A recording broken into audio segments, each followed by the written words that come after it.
북한의 오물풍선 공격이 계속되면서 심리적 불안감이 고조되고 있는데요. 올해 을지연습에서는 북한의 대남 공개인 오물풍선으로 활주로가 파괴되는 상황을 가정해 폭발물과 오물 등의 잔해를 제거하는 훈련까지 실시됐습니다.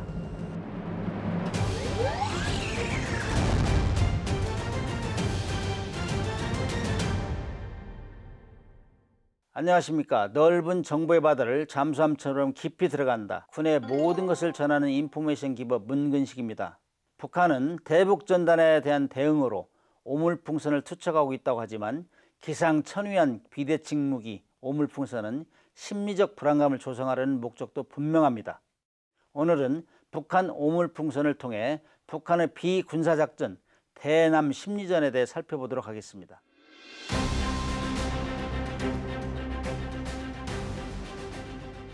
오물풍선의 유래를 보면은 1849년도에 오스트리아 해군이 처음에는 열기구를 사용해서 정찰이나 감시 이런 목적으로 활동을 하다가 여기 폭탄도 싣고 다니면 되겠네.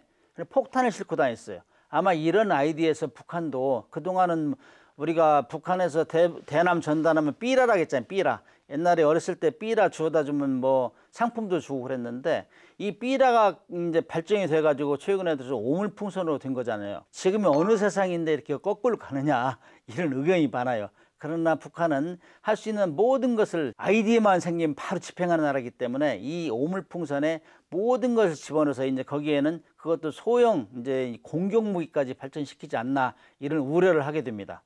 남한으로 오물 투척한 배경이 뭘까요? 한번 살펴보면 북한은 지난 5월 28일은 야간을 틈타서 오물풍선 도발을 감행했는데 거기에는 뭐 흰색 대형 풍선에다가 거름, 분뇨, 폐건전지, 담배꽁초 정말 창피할 정도로 기생충도 나왔다라고 그다음에 헤어진 옷, 양말, 헤어진 거, 꿰맨 거 이런 거 있으니까 이거는 정말 창피하기도 하고 근데 이런 것들을 다 집어넣어 가지고 이제 날린 것이죠. 이런 이제 오물풍선이 최근에 들어서는 경남 거창까지 날아갔다고 해요.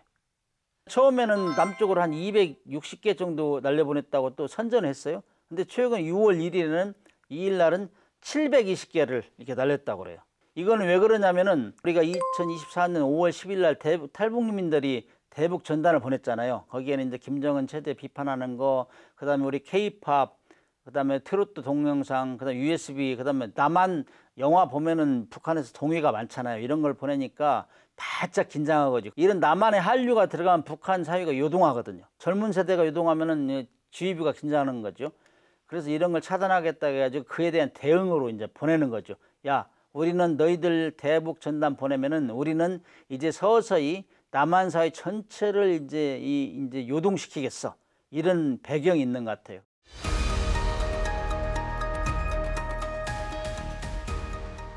(2016년하고) 2017년에는 오물풍선 해도 한 1000개, 연간 1000개 했는데 지금은 뭐 대량으로 살포하니까 이거는 그야말로 무슨 의도가 있는 거 아니냐. 분명히 무슨 의도가 있을 것이다. 이거는 군사적인 면도 뿐만 아니라 민간인들도 굉장히 불안해하고 있어요. 최근에 들어서는 이것이 그냥 그 풍선이 아니고 무기다 이렇게 생각하는 사람이 많아요. 왜냐하면 풍선이 날려왔는데 그게 기폭장치가 있어가지고 자동차에 떨어져서 폭발도 하고 산불도 나고 그다음에 부천에서는 떨어져가지고 차량 외부에 그을린 사건도 있고 한 5kg 정도 된다고 그래요. 여기다가 적재물도 포함되니 여기 무엇이 들어있을 것이가 불안한 것이죠.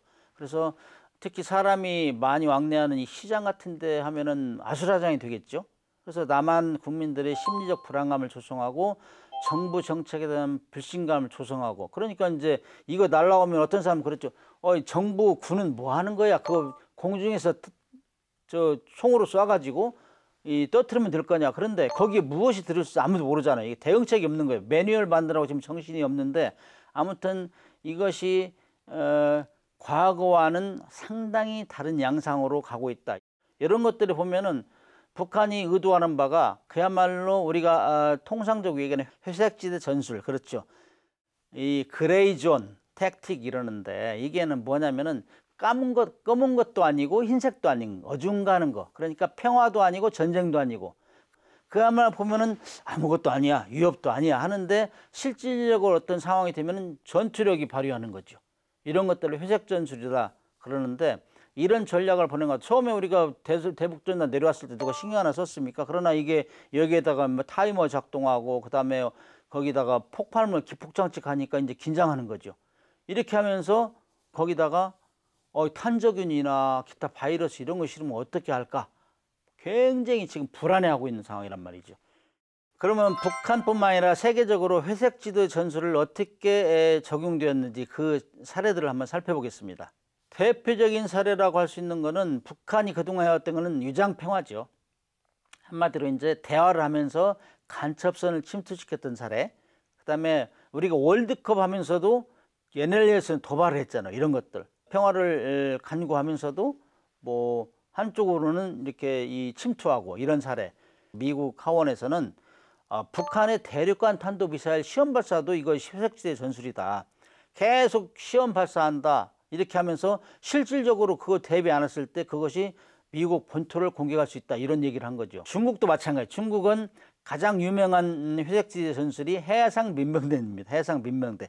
어선이에요. 통상적인 겉으로 볼 때는 어선인데 거기에 무기를 싣고 다니는 거예요. 무기를 싣고 다니면서 여차하면은 그걸로 공격을 하고 상대 어선을 핍박하고 뭐 위협사격하고 이런 거죠. 이것을 한참 거슬러 올라가면 2차 대전 때 이런 게 있었어요. 독일의 유보트가 영국하고 연합국 함정들을 계속 괴롭히니까 상선에다 이제 포를 싣고 다녔어요. 유장해가지고. 그래서 갑자기 유보트가 나타나면 상선에서 포를 쏘는 거예요. 이런 것들이 대표적인 회색지대 전술이다.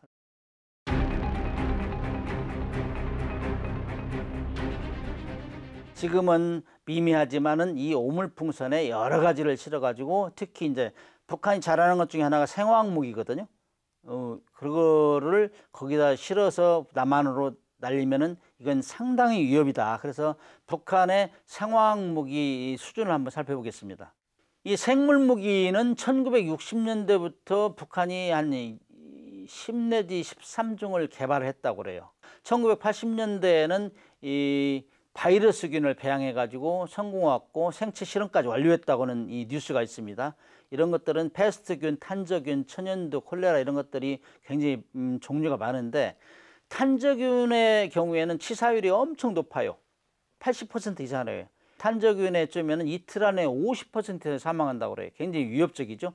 그래서 탄저균 1100kg을 인구 밀집 지역에 살포하면은 300만 명 이상이 사상된다 그래요. 그러나 이건 국제법적으로 엄청나게 이제 비난을 받고 하기 때문에 안 하고 있지만 북한이라는 나라는 무엇이든지 할 수 있기 때문에 만약 이런 걸 실험하면 어떻게 되겠어요? 남한이 온통 혼돈의 도가니로 가는 것이죠. 그리고 안 했다고 시집된다는 거죠. 그 다음에 이 탄적인 능력이 연간 1톤 정도 생산할 수 있다고 그래요. 그 다음에 화학무기도 있죠. 화학무기. 이거를 쏘면은 이거는 뭐 사람이 이 숨을 못 쉰다든지 구토한다든지 신경이 마비된다 이런 것들인데 이것도 마찬가지 60년대 이후에 김일성 지시에 따라서 개발했다고 하는데 61년도에는 조선노동당 2기 2차 전원회의에서 화학전을 하겠다 이렇게 선언까지 했어요. 그다음에 생산 능력은 연간 5천 톤, 전시에는 연간 1만 2천 톤까지 생산할 수 있다고 그래요.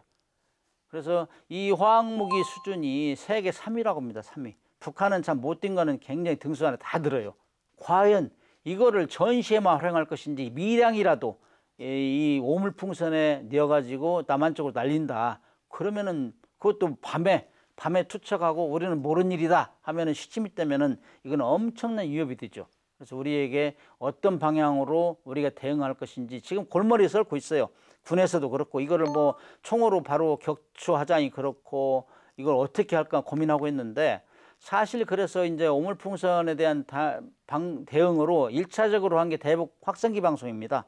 대북 확성기 방송을 계속하면은 북한 지휘부가 긴장해요. 북한에서 제일 두려운 것 중에 하나가 말폭탄이에요. 정보폭탄. 3대 세습하는 과정, 그 다음에 북한 주민들이 얼마나 못 먹고 못 사는지 비교를 할 수 있는 그 기준을 우리가 제공하기 때문에 지금 북한에서는 이걸 점진적으로 강도를 높여가고 있어요. 작은 도발부터 시작되고 있다. 그래서 이거는 정말로 온 국민이 신경을 써야 돼요. 그래서 중국에 이제 황사 현상이 생기면 우리가 경고를 해주잖아요. 국민들 황사가 날라올 예정입니다 하는데, 이것도 오물풍선도 예의주시하게 보고 있다가 날리면 바로 어느 지역으로 갈 것이라는 예보도 해주고 이런 시스템이 있어야 된다고 봐요. 그렇지 않으면 국민들이 불안해하거든. 갑자기 뭐 시장통에 떨어진다, 뭐 차량이 떨어진다 이렇게 하면은 주민들이 이제 화나는 것이죠. 거기다가 이제 뭐 상황무기나 이런 것까지 집어넣으면은 남한이 온통 온통 아수랑이 되는 것이죠.